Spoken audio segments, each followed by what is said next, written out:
Paytm के 26 share हैं इनके पास 1128 रुपए के भाव पर। क्या करना चाहिए लक्ष्मीकांत जी पेटीएम में?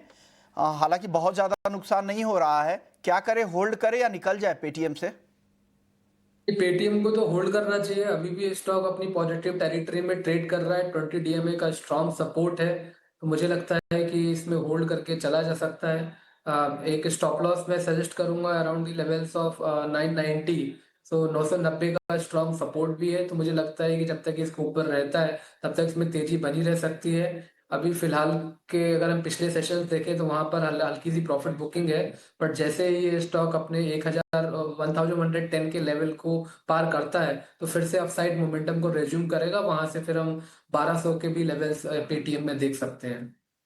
100 तक का आपका टारगेट आप यहाँ पे दिख रहे हैं। 1110 के ऊपर जैसे ही निकलता है ये तेजी और बढ़ेगी और फिर 1200 तक के लेवल भी दिख सकते हैं, तो होल्ड करने की सलाह लक्ष्मीकांत जी की तरफ से पेटीएम में यहाँ पर दी गई है। अगले दर्शक का सवाल ले लेते हैं। अगले दर्शक अक्षय राय हैं, बायोकॉन के 210 शेयर हैं इनके पास 320 रुपए के भाव पर। गौरांग सर, क्या करना चाहिए बायोकॉन में? 320 रुपए के भाव पे इन्होंने खरीदा है, करंट मार्केट प्राइस है 343 रुपए का, फायदे में है, 5,000 रुपए के आसपास का मुनाफा हो रहा है। बने रहें बायोकॉन में?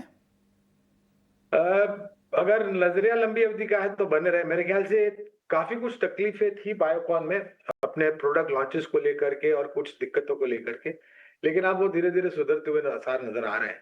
अगर लंबी अवधि का नजरिया है तो बने रहे।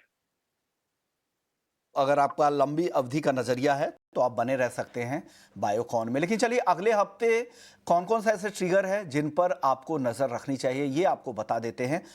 बाजार के लिए जो अगले हफ्ते के लिए अहम ट्रिगर्स है, तो सोमवार से शुरुआत करते हैं। तो एमपी के म्यूचुअल फंड्स के और एसआईपी के आंकड़े आने वाले हैं। ये काफी अहम डेटा है, इससे ट्रेंड पता चलेगा कि बाजार में किस तरह की इन्वेस्टमेंट हो रहा है, रिटेल निवेशकों का रुझान किस तरह का है, ये देखने को मिलेगा। इसके अलावा लोडा डेवलपर्स का के बोर्ड की पूंजी जुटाने पर विचार करने के लिए एक बैठक है। और साथ ही एक और खबर है, जियो फाइनेंशियल्स का शेयर एक्स डिविडेंड ट्रेड करेगा। तो ये 11 अगस्त के लिए यानी सोमवार को लेकर ये खबर है। 12 अगस्त की अगर बात करें तो निफ्टी में बचे हुए 3 नतीजे, हिंडाल्को, अपोलो हॉस्पिटल और ओएनजीसी, इन तीनों के नतीजे 12 अगस्त को आएंगे। 12 अगस्त को ही आईसीआईसी बैंक, रिट्स, ग्रासिम में एक्स डिविडेंड ट्रेड होगा। साथ ही सीपीआई महंगाई दर के आंकड़ों पर भी नजर रहेगी। अमेरिका में भी रिटेल महंगाई दर के आंकड़े 12 अगस्त को ही आएंगे और ओपेक की मंथली वार रिपोर्ट भी बाजार में रहेगी, तो इस पर भी बाजार यहां पर नजर रखेगा। तो ये कुछ अहम डेटा है जिस पर अगले हफ्ते बाजार की नजर रहेगी। चलिए अब मंगलवार के बाद अब देख लेते हैं कि बुधवार को किस डेटा पर और किस नंबर पर नजर रहेगी।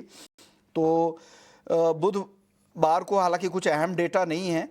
15 अगस्त को भारतीय बाजार इंडिपेंडेंस डे के मौके पर बंद है।